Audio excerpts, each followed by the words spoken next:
Hello बच्चों, कैसे हो आप सब? होपफुली सब अच्छे होंगे, अच्छे से पढ़ाई कर रहे होंगे, है ना? तो चलिए देखिए, आज हम क्लास 12 के एलिमेंट बुक में से चैप्टर नंबर 15 जो कि प्रोबेबिलिटी का चैप्टर है, उसके थर्ड एक्सरसाइज को कंप्लीट करने वाले हैं। आज की इस वीडियो में हम थर्ड एक्सरसाइज के 8 to 15 क्वेश्चन कंप्लीट कर देंगे। होपफुली आपको अब तक के क्वेश्चन, अब तक की एक्सरसाइजेस बड़े अच्छे तरीके से समझ आई होंगी। फिर भी अगर किसी तरह का डाउट रहा है तो आप कमेंट भी कर सकते हैं या टेलीग्राम ग्रुप में अपने प्रॉब्लम्स को शेयर कर सकते हैं। तो चलिए 8th क्वेश्चन की शुरुआत कर देते हैं।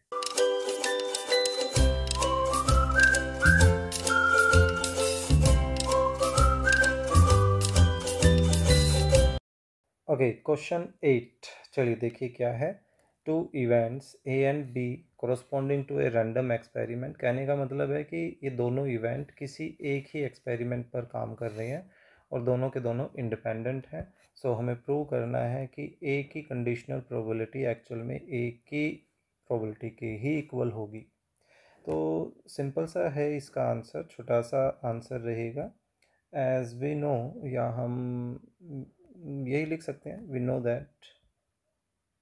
हमें फॉर्मूला लिखना है ना, कि probability of A when B already happen किसके इक्वल होता है? Probability of A intersection B when divided by probability of B, है ना। अब हम उस चीज़ को लेकर चलते हैं कि क्योंकि यहाँ पर ए एंड बी को क्या बोला गया है, सिंस ए एंड बी क्या है, आर इंडिपेंडेंट इवेंट्स हैं, है ना, independent events, therefore probability of their intersection will be equal to probability of A multiply probability of B, है ना। सो इसको 1 और इसको 2 बोल दें। सो फ्रॉम 1 and 2 हमारे पास ये जो कंडीशनल प्रोबेबिलिटी है A when B already happen किसके इक्वल आ जाएगा? इंटरसेक्शन की जगह फ्रॉम 2 से probability of A multiply probability of B बन जाएगा, जबकि divided by probability of B है।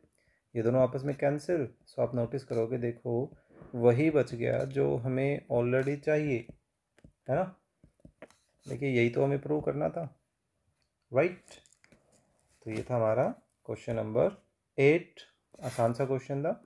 चलिए नेक्स्ट करते हैं क्वेश्चन नंबर 9। क्या है? If A B are two independent events, independent given है, दैट मीन्स कि इनका जो इंटरसेक्शन होगा वो प्रोडक्ट के इक्वल ही आएगा, है ना। सो अब हमें ये प्रूव करना है कि ए बार और बी बार भी आपस में इंडिपेंडेंट होंगे। सो देखिए शुरुआत करते हैं। सिंस ए एंड बी क्या गिवन है? आर इंडिपेंडेंट इवेंट्स, है ना। therefore probability of A intersection B किसके इक्वल आएगी? Probability of A multiply probability of B के इक्वल आएगी।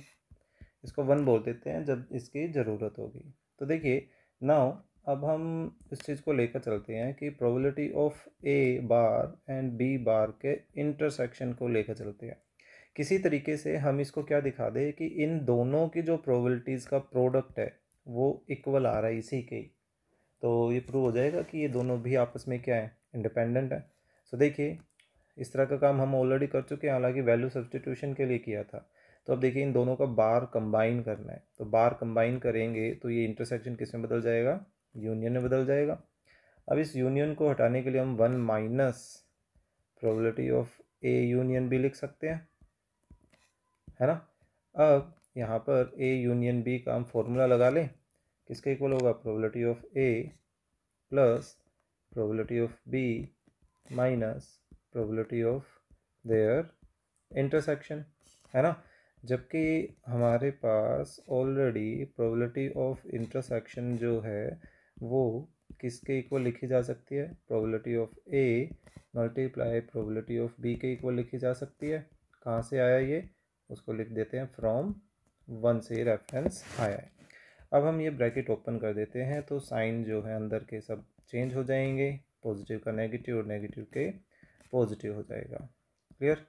सो देखिए इन दोनों में से हम क्या करते हैं कि माइनस प्रोबेबिलिटी ऑफ बी को कॉमन ले लेते हैं, माइनस भी कॉमन ले लेते हैं और साथ साथ प्रोबेबिलिटी ऑफ बी को भी कॉमन ले लेते हैं।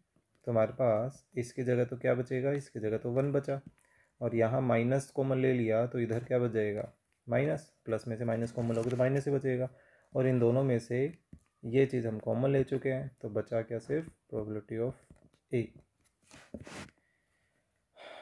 अब ये देखिए कि इसको भी यहाँ पर मैं एक सिंगल क्वांटिटी कंसिडर कर लूँ, ब्रैकेट कंबाइन दिखा दिया, तो यहाँ पर जो ब्रैकेट है वही ब्रैकेट यहाँ पर भी है ना, तो यानी कि ये वाली ब्रैकेट अब अगर हम कॉमन ले लें तो एक नई ब्रैकेट में हमारे पास क्या बचेगा, इसकी जगह क्या बच गया, 1, और फिर यहाँ क्या बचा, माइनस प्रोबेबिलिटी ऑफ बी बचा है, राइट। जस्ट सिंप्लीफिकेशन का काम कर रहे हैं। अब देखिए, एक में से ए की प्रोबेबिलिटी को सब्ट्रैक्ट करें तो क्या हम उसको ऐसा लिख सकते हैं, नॉट हैपनिंग ऑफ ए की प्रोबेबिलिटी, और फिर मल्टीप्लाई में हमारे पास सेम ऐसे ही नॉट हैपनिंग ऑफ बी की प्रोबेबिलिटी आ जाएगी, है ना। तो यही तो हमें दिखाना था। तो ये जो चीज़ है वो देखिए किसके इक्वल आ गई, इसके इक्वल आ गई, तो हम बोल सकते हैं therefore A bar and B bar क्या है, आर इंडिपेंडेंट इवेंट्स, है ना। तो ये इंडिपेंडेंट इवेंट्स ट्रू हो गए, क्लियर। तो नेक्स्ट टाइम जब भी ए और बी इंडिपेंडेंट गिवन हो तो आप डायरेक्टली इनको भी एज इट इज़ लिख सकते हैं। और हमने पहले के जो 7 क्वेश्चंस किए थे लास्ट वीडियो में, उसमें इस प्रॉपर्टी की हेल्प हमने ली थी, ठीक है। तो इसको एज ए क्वेश्चन नहीं, इसको एज ए प्रॉपर्टी की तरह आप यूज़ कर सकते हैं, क्लियर। चलिए नेक्स्ट करते हैं क्वेश्चन नंबर 10। क्या है, 3 cards are drawn from a well shuffled pack of cards one after the other with replacement है, इस बार इस चीज़ का ध्यान रखना है, ठीक है।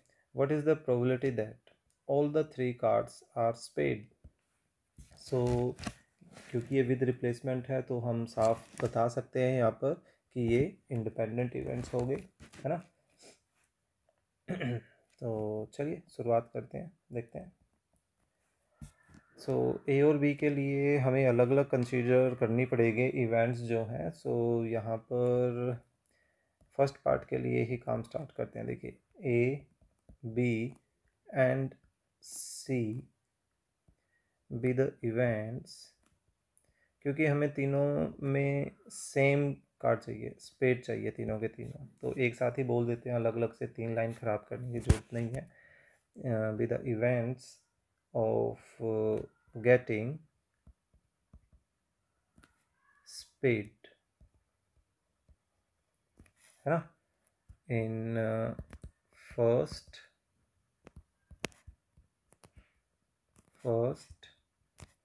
Second and third draw respectively. Respectively इसलिए हो गया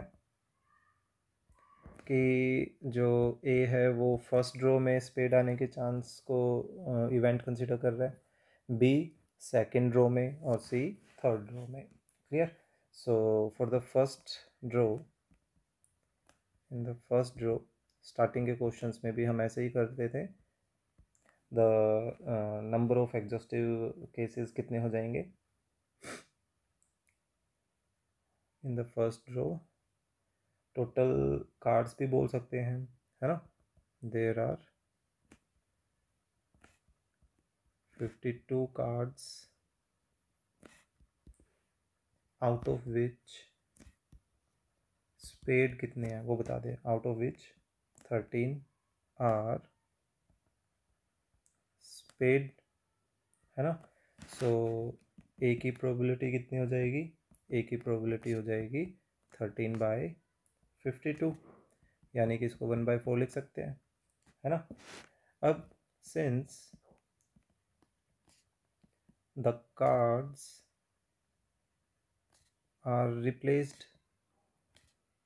अब क्योंकि कार्ड रिप्लेस कर रहे हैं, सो हम बोल सकते हैं दस द इवेंट्स आर इंडिपेंडेंट, है ना, कंप्लीट नहीं हुआ।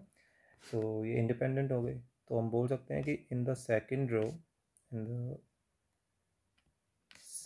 Row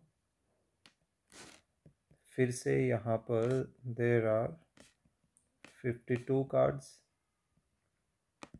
and out of which 13 फिर से क्या है, आर स्पेड, है ना। सो बी की जो प्रोबेबिलिटी है वो कितनी हो जाएगी, देयरफॉर बी की प्रोबेबिलिटी भी हमारे पास कितनी आने वाली है, 13/52 यानी कि 1/4 आने वाली है।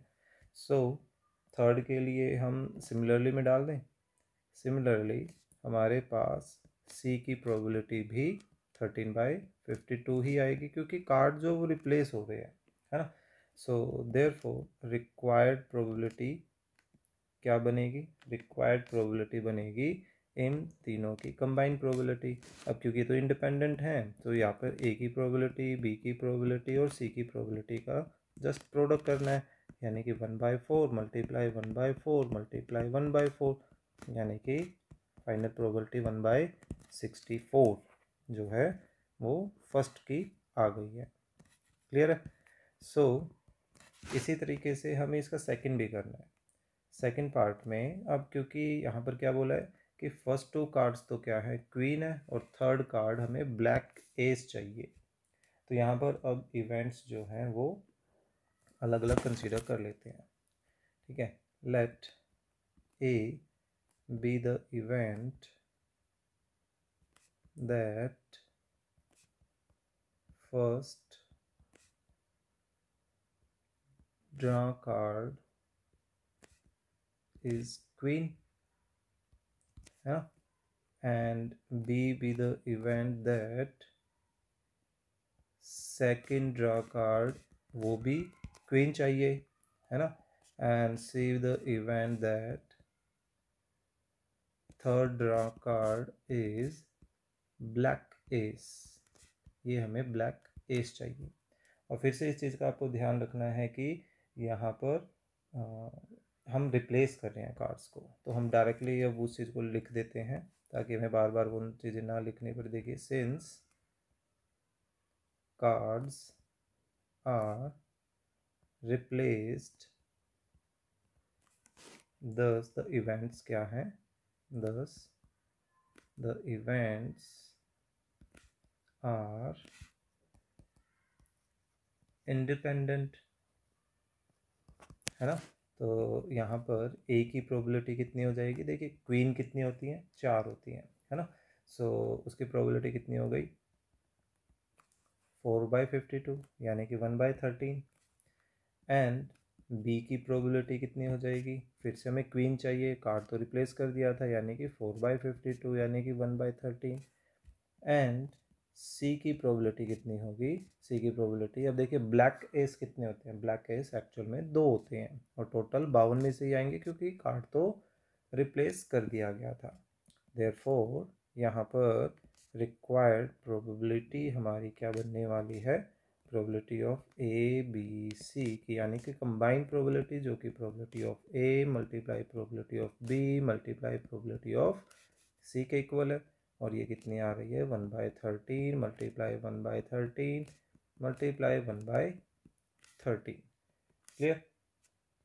अब 13 का क्यूब, 13 का क्यूब आई थिंक हमारे पास 2197 ऐसे कुछ होता है मे बी, और लास्ट वाली 13 नहीं है, 26 है। 13 का क्यूब क्यों बोल रहा हूँ, एक तरह ये, एक तरह ये और एक तरह इसमें से आ जाएगा, तो इसको हम 2 से मल्टीप्लाई कर लेते हैं। ये चेक कर लेना प्लीज़, मैं अंदाज़ा ले रहा हूँ, मेरे को एग्जैक्टली ध्यान नहीं अभी के लिए।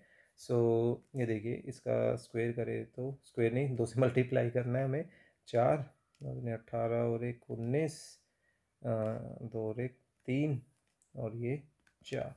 सो ये आ गया हमारा प्रोडक्ट। तो ये आ गई हमारी रिक्वायर्ड प्रोबेबिलिटी। लास्ट की कैलकुलेशन प्लीज़ एक बार चेक जरूर कर लीजिएगा, ठीक है। तो ये था हमारा क्वेश्चन नंबर 10। चलिए नेक्स्ट करते हैं क्वेश्चन नंबर 11 क्या है question number 11? A card is draw from A well suffered pack of 52 cards, the outcome noted and the card is replaced. तो विद रिप्लेसमेंट पर काम चल रहा है, यानी कि इंडिपेंडेंट इवेंट है। फिर से पैक को रीसफल कर दिया गया। अनदर कार्ड, अब एक और कार्ड फिर से निकाला फ्रॉम द पैक। सो उसकी क्या प्रोबेबिलिटी है कि जो दोनों कार्ड हैं, जो पहले निकाला जो बाद में निकाला, वो सेम सूट के थे। सेम सूट का मतलब है या तो दोनों क्लब होंगे, या दोनों हमारे पास स्पेड होंगे, या हर्ट होंगे, या डायमंड होंगे। क्लियर? सेकंड में बोथ कार्ड्स आर किंग पर बात की गई है, और थर्ड पार्ट में कि फर्स्ट कार्ड स्पेड हो और सेकंड कार्ड रेड क्वीन हो। जैसे ब्लैक एस की बात कर रहे थे ना, वैसे ही यहाँ पर भी हमें काम करना है। तो उसी तरीके से जैसे अभी जो लास्ट क्वेश्चन किया था, हर एक में हमें अलग अलग सिचुएशंस जो है वो लेट करनी पड़ेंगी। चलिए देखते हैं। Of the same shoot first part पर काम करते हैं। देखिए फर्स्ट पार्ट के अकॉर्डिंगली यहाँ पर ए किसको लेट किया जाए? Let A be the event that first draw card is first draw card is क्या चाहिए? सेम सूट, है ना? इज ऑफ, मान लीजिए ऑफ एनी सूट करते हैं, of any shoot. Clear? And ऐसे सिचुएशन में अब बी जो इवेंट हमें मानना पड़ेगा कि जो सेकंड ड्रा है is of same suit as in first draw. जो फर्स्ट ड्रॉ में हमारे पास जो भी रिजल्ट आया था, बिल्कुल वही सेकंड ड्रॉ में भी आना चाहिए। हमने ये बोल दिया, यहाँ कोई क्लब मेंशन नहीं किया, कोई स्पेड मेंशन नहीं किया है। ठीक है, तो हम क्या करेंगे, किसी एक की प्रोबेबिलिटी निकाल लें और उसको जैसे 4 से मल्टीप्लाई करके भी कर सकते हैं, या डायरेक्टली भी किया जा सकता है ये। चलिए देखते हैं क्या पॉसिबिलिटी यहाँ पर बन रही है, उस चीज़ को समझने की कोशिश करते हैं। तो देखिए in the first draw anyone of the suit, इन क्या किया जा सकता है? इन फर्स्ट ड्रॉ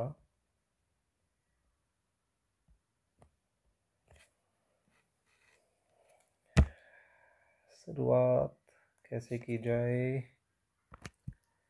चलिए ऐसा करते हैं कि in first draw a card can be of any shoot.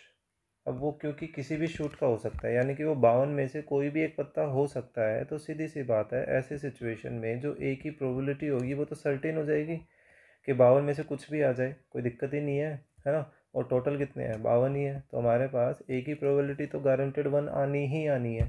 ठीक है, इसको मैं एक और तरीके से भी बताऊंगा, वो थोड़ा लंबा पड़ेगा और ये छोटा है। अब क्योंकि हमने कार्ड रिप्लेस कर रखा है ना? So in the second draw, in the second draw हमारे पास हमें क्या चाहिए? जो एक कार्ड फर्स्ट ड्रॉ में निकला था बिल्कुल उसी सूट का चाहिए। एक card should be of the same suit, a card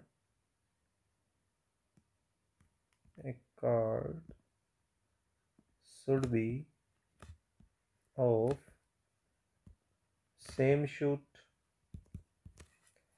as in first draw, है ना?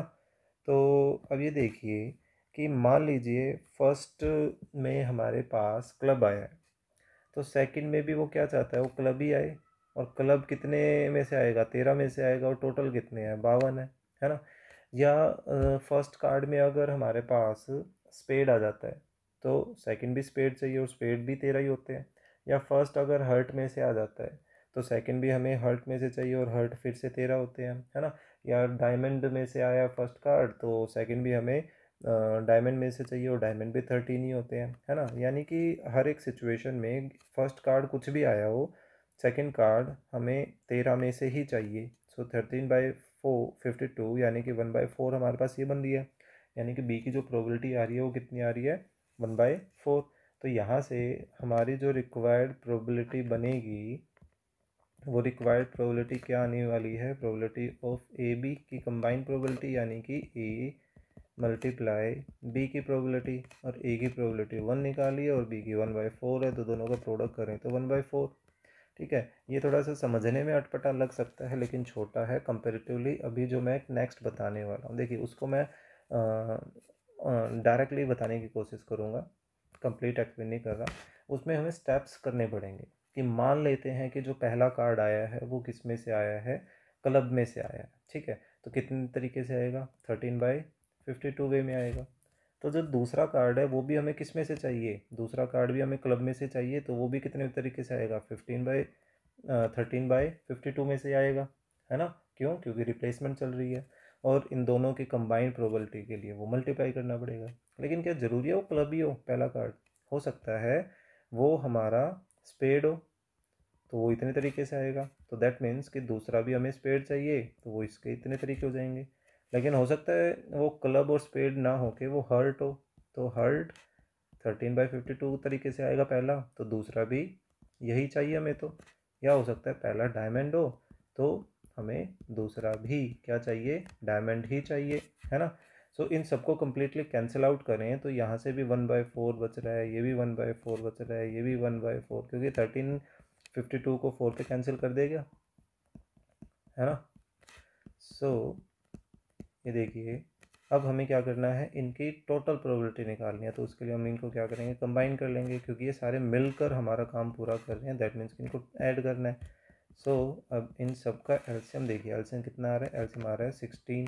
तो ऊपर क्या बच रहा है, 1 + 1 + 1 + 1 यानी कि 4/16। और 4/16 कितना होता है, 1/4 के इक्वल होता है। तो देखिए क्या सेम रिजल्ट नहीं आ रहा है हमारे पास, है ना। तो ऑप्शन है, अगर आप इसको स्टेप बाय स्टेप करेंगे तो ऑब्वियस सी बात है इसके कंपैरेटिवली ये थोड़ा सा लंबा पड़ जाएगा, क्योंकि एक एक करके आपको सारे केसेस लेकर चलने पड़ेंगे कि केस 1 की वो क्लब आ जाए पहला कार्ड, केस 2 की भाई पहला कार्ड कुछ और आ जाए या कुछ और आ जाए। तो 4 केसेस बनेंगे और केसेस का हमें पता है एडिशन ही होता है। क्लियर, चलिए नेक्स्ट बिल्कुल सेम ऐसे ही करना है। मैं सेकंड पार्ट इसका नहीं करके दिखा रहा हूँ। सेकंड पार्ट में यहाँ पर क्या आ जाएगा, सेम शूट के रिप्लेसमेंट में ऑफ किंग बोल रहा है। ठीक है, चलिए कर ही देते हैं, ये अलग है हमारे पास, मुझे लगा सेम उसी तरीके का है। तो वैसे तो दोनों किंग चाहिए यहाँ पर। लेट कर लेते हैं, let A be the event that first draw is a king, है ना, एंड बी भी द इवेंट मान लेते हैं कि second draw is king. Okay, क्योंकि यहाँ पर कार्ड्स जो रिप्लेस किए जा रहे हैं, सिंस कार्ड्स आर रिप्लेस्ड, तो हम बोल सकते हैं 10 इवेंट्स क्या है, आर इंडिपेंडेंट है। इवेंट्स इंडिपेंडेंट है तो यहाँ पर ए की जो प्रोबेबिलिटी आएगी किंग आने की वो कितनी होगी, 4/52 होगी। और 4/52 एक्चुअल में 1/13 बनेगा, है ना। सेम ऐसे ही बी की प्रोबेबिलिटी क्या हो जाएगी, वो भी तो किंग चाहिए, कार्ड तो रिप्लेस कर दिए तो 52 हो गए और 4 ही किंग वापस हो गई, तो ये भी 1/13 आई, है ना। सो देयरफॉर रिक्वायर्ड प्रोबेबिलिटी यहाँ पर क्या बन रही है, यहाँ पर रिक्वायर्ड प्रोबेबिलिटी इन दोनों की कंबाइंड प्रोबेबिलिटी के इक्वल, यानी कि ए की और बी की प्रोबेबिलिटीज़ का प्रोडक्ट, यानी कि 1/13 × 1/13। जो कि कितना आ रहा है 1/69 के इक्वल। क्लियर। अब थर्ड पार्ट में क्या कह रहा है, थर्ड पार्ट में ये कह रहा है कि first card is spade and the second card is red queen. ठीक है, दो इवेंट लेट करते हैं। देखिए, let A be the event that A be the event that first draw is spade and B event क्या था अपना, second draw is red queen था शायद से, तो रेड क्वीन। ठीक है, पेस्ट नहीं है फिलहाल, फिर से आप यही लाइन एक बार जरूर लिख दीजिएगा कि सिंस कार्ड्स आर रिप्लेस्ड हैं तो इंडिपेंडेंट इवेंट हुए। सो ए की प्रोबेबिलिटी देखिए यहाँ पर कितनी हो जाएगी, हमें स्पेड चाहिए, स्पेड कितने होते हैं 13, सो 13/52 है ना, जो कितना आ रहा है 1/4। फिर बी की प्रोबेबिलिटी, क्योंकि हमने तो कार्ड रिप्लेस कर दिया था। अब रेड क्वीन कितने होते हैं, रेड क्वीन तो सिर्फ 2 ही होते हैं, और कार्ड कितने हैं टोटल 52 ही है, सो 1/26। देयरफॉर रिक्वायर्ड प्रोबेबिलिटी हमारी कितनी हो जाएगी, रिक्वायर्ड प्रोबेबिलिटी वही ए और बी की कंबाइंड प्रोबेबिलिटी हो जाएगी, यानी कि ए की प्रोबेबिलिटी मल्टीप्लाई बी की प्रोबेबिलिटी। सो ए की प्रोबेबिलिटी कितनी है 1/4, बी की प्रोबेबिलिटी 1/26। सो इनको आपस में मल्टीप्लाई कर लेते हैं, 80, 24, 104 है ना। तो ये आ गई हमारे पास required probability of third part. Clear. चलिए नेक्स्ट करते हैं, क्या है 12 in 2 successive throw of a pair of die. देखिए, एक पेयर ऑफ डाई को थ्रो करते तो 36 ऑप्शन आते हैं। अब उसने क्या किया है, 2 सक्सेसिव थ्रो किए हैं। पहले एक बार थ्रो किया पेयर ऑफ डाई को, फिर दोबारा से फिर से थ्रो किया। तो अब ये कहता है determine the probability of getting a total of 8 each time. दोनों बार, पहली बार थ्रो किया तब भी टोटल 8 आई, दूसरी बार थ्रो किया तब भी टोटल 8 आई। यानी कि ए और बी जो इवेंट है वो फर्स्ट थ्रो और सेकंड थ्रो की बात चल रही है यहाँ पर। ठीक है, सो उसी चीज़ को हम यहाँ पर ए और बी इवेंट लेट कर लेते हैं। Let A be the event that first throw shows some 8 है ना, and B be the event that second throw shows some 8।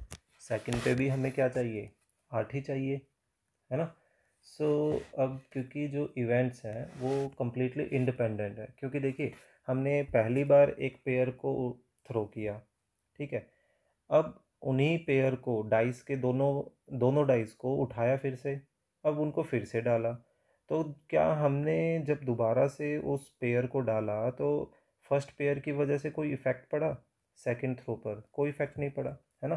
तो यहाँ पर हम बोल सकते हैं कि ये दोनों जो इवेंट्स हैं, events A and B, here A and B are independent events, कि ये इंडिपेंडेंट इवेंट्स हैं। क्लियर। अब जब भी हम एक पेयर को थ्रो करते हैं, डाइस के पेयर को थ्रो करते हैं, तो टोटल पॉसिबल आउटकम कितने आते हैं। नाउ या when a pair of die is thrown, the total number of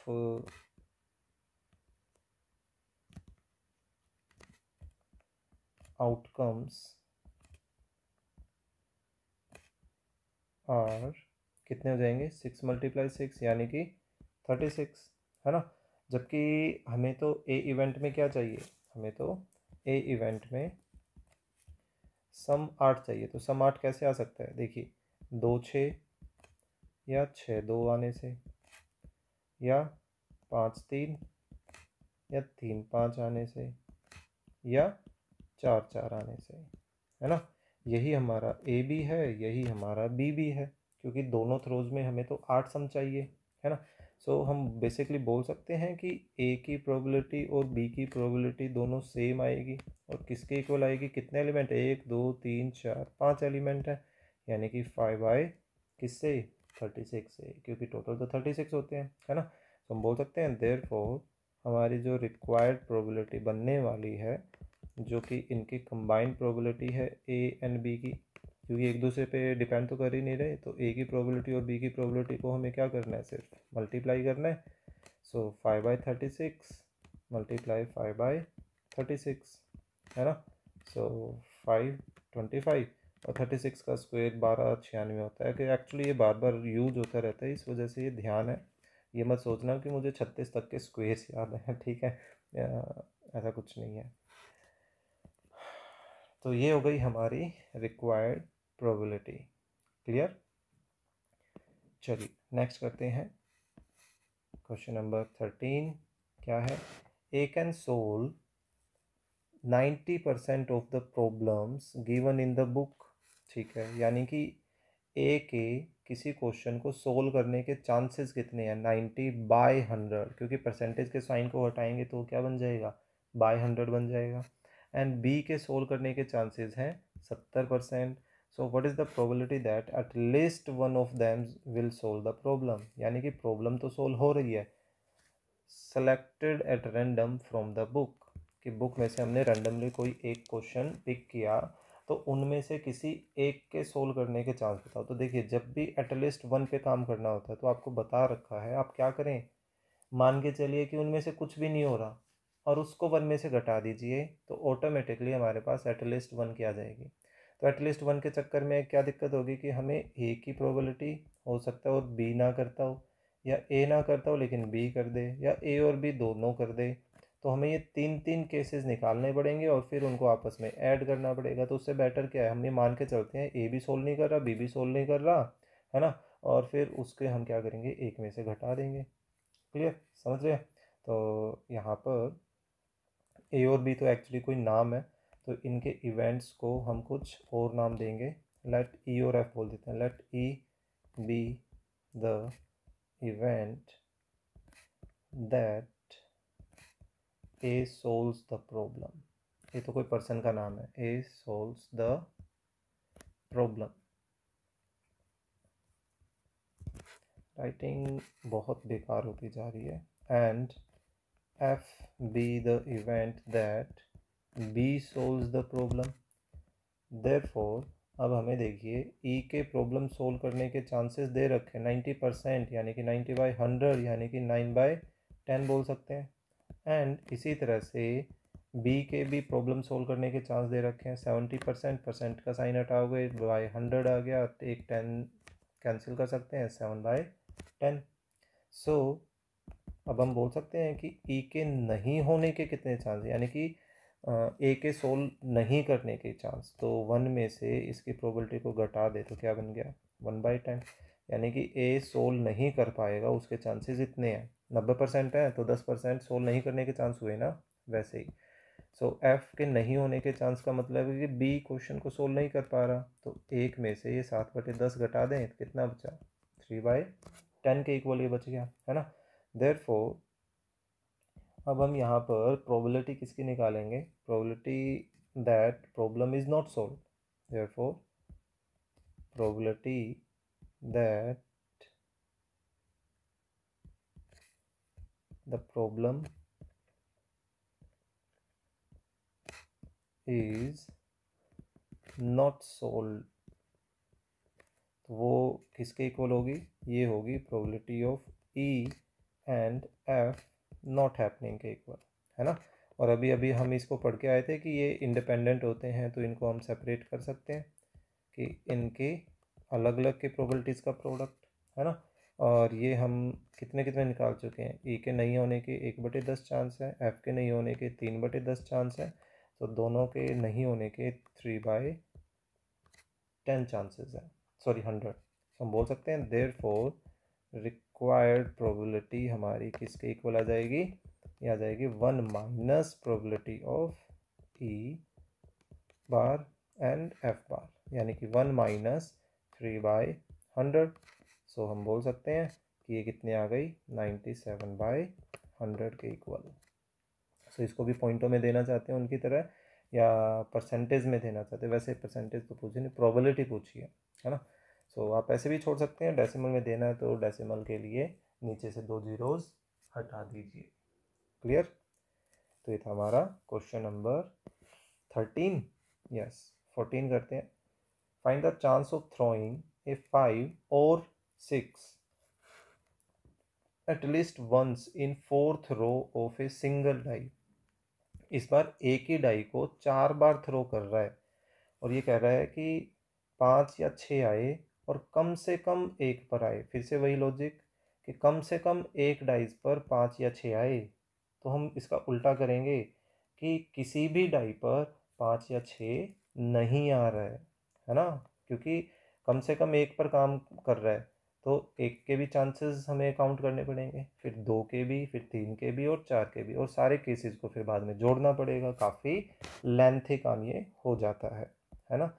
सो इससे बेटर क्या है हमारे पास in a single throw. So number of exhaustive cases तो क्या हो जाएगा, या सैम्पल स्पेस में हम बोल सकते हैं कि हमारे पास 1 2 3 4 5 एंड 6 ही बचेगा। सो यहाँ पर सैम्पल स्पेस में नंबर ऑफ एलिमेंट 6 हो गए, है ना। सो लेट ई इवेंट नाम दे देते हैं, let E be the event that the dice shows 5 और 6 की 5 या 6 शो करे, है ना। देयरफॉर ई की प्रोबेबिलिटी क्या हो जाएगी, देखिए 5 या 6 आने के कितने चांस होते हैं, 2/6। 5 और 6 गिनने में कितने हैं, 2 है, और टोटल 6 तो 1/3। हम बोल सकते हैं देयरफॉर ई के नहीं होने के कितने चांस हैं, एक में से ये 1/3 सब्ट्रैक्ट कर दो, यानी कि 2/3, है ना। सो नाउ अब हम किसकी प्रोबेबिलिटी निकालेंगे, नाउ प्रोबेबिलिटी दैट नन 5 और 6 not come in either throw, है ना, किसी भी थ्रो पर हमारे पास 5 या 6 नहीं आ रहा है। Probability that 5 or 6 not comes on either throw,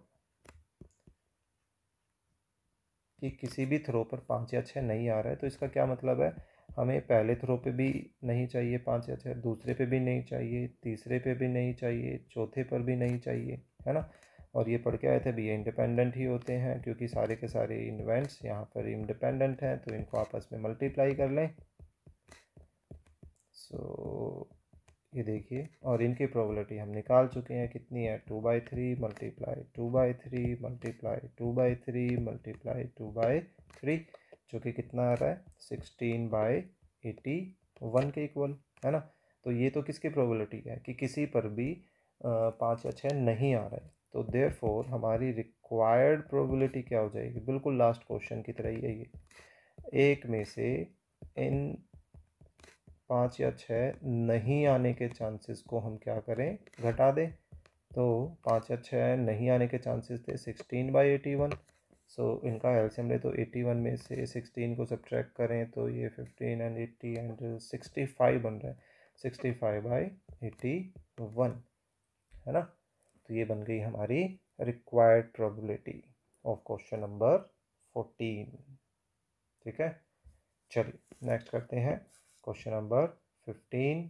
क्या है, Ramesh appears for an interview, ठीक है, for 2 post A and B for which selection is independent, कि दोनों पे सिलेक्शन इंडिपेंडेंट है, ए पोस्ट का बी पोस्ट से, बी पोस्ट का ए पोस्ट से, आपस में कोई लेना देना नहीं है।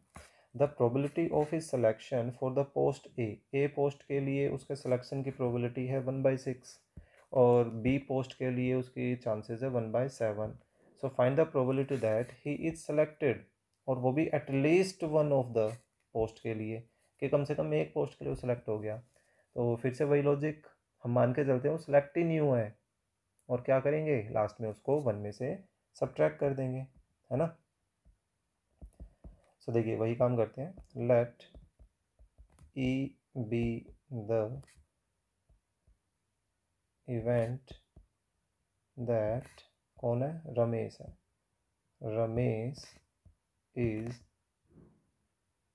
selected for post A, and F be the event that Ramesh is selected for post B। ठीक है, therefore यहाँ देखिए हमें A के सिलेक्ट होने के कितने चांस दे रखे हैं, 1/6, और B पोस्ट पे सिलेक्ट होने के कितने चांस दे रखे हैं, 1/7। देयरफॉर ए पोस्ट पे सिलेक्ट नहीं होने के कितने चांस हो जाएंगे, 1 - 1/6, एंड बी पोस्ट पे सिलेक्ट नहीं होने के कितने चांस हो जाएंगे, 1 - 1/7, है ना। तो ये कितना आ गया, 5/6, और ये कितना आ गया, 6/7। नाउ हमें प्रोबेबिलिटी किसकी निकालनी है, probability that Ramesh is not selected for any post, कि वो किसी पोस्ट के लिए सेलेक्ट नहीं हुआ, यानी कि हमें ए बार और बी बार की कंबाइंड प्रोबेबिलिटी चाहिए, यानी कि probability of A bar multiply probability of B bar. So A bar और बी बार की प्रोबेबिलिटी 5/6 एंड 6/7 है, तो ये तो आपस में कैंसिल हो गए, क्या बचा, 5/7। सो हमारी जो रिक्वायर्ड प्रोबेबिलिटी है वो किसके इक्वल आ जाएगी, 1 में से इनके सेलेक्ट नहीं होने की प्रोबेबिलिटी, है ना, जो कि कितनी आ रही है, 5/7 के इक्वल आ रही है। तो इसको हम सब्ट्रैक्ट करें तो कितनी आ गई, 2/7, यानी कि उसके किसी एक पोस्ट पे सेलेक्ट होने के कितने चांसेस हैं, 2/7 के इक्वल है, एटलीस्ट वन पोस्ट पे एक्चुअल में, है ना। तो ये थी हमारे इंडिपेंडेंट इवेंट से रिलेटेड एक्सरसाइज। होपफुली आपको ये एक्सरसाइज समझ आई होगी। कंटेंट अच्छा लगा है तो प्लीज़ लाइक करना ना भूलें, अपने फ्रेंड्स के साथ शेयर करना ना भूलें, ताकि उनको भी कुछ ना कुछ बेनिफिट हो। और चैनल पर नए हैं तो प्लीज़ सब्सक्राइब करना भी ना भूलें। तो चलिए मिलते हैं नेक्स्ट वीडियो में नेक्स्ट एक्सरसाइज के साथ।